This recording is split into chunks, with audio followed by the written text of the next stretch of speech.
lũ tao đi cho kể lũ sông, lũ tao sông cho kể lũ lo, cú lũ có lũ cha chua già,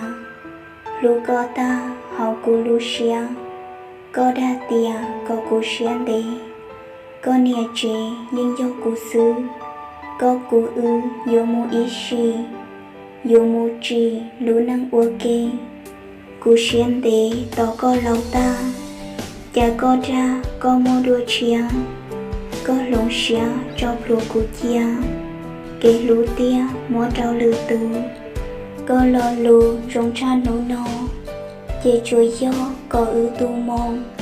bỏ tư rong có cả chi lù, có xia đu chi lũ cụ tia,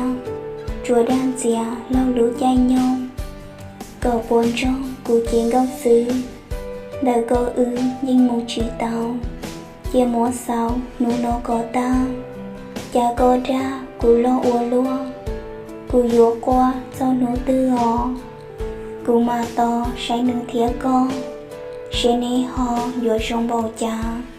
cho có ra nhà dúa chỉ tua, đu dân dúa và có thía ta, có lúa ra có mó cha của, sĩ cho chị mù trong có mò, nụ tư gió mù chỉ trong chị. Trở hậu về say ư cú đua, ua ư mua kể chia nắng ló, dài rau no phê rong cá lìa, dài blo kia thó sĩ nông mông, vô phê rong do nhà lũ nông, lũ chỉ trăng chia nhà mù nhỏ,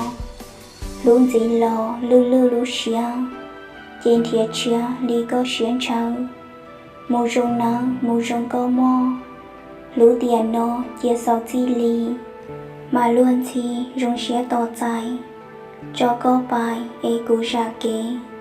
nhà chín đế nhưng yuan hò ca, nhà chín ba mà lũ đua chia,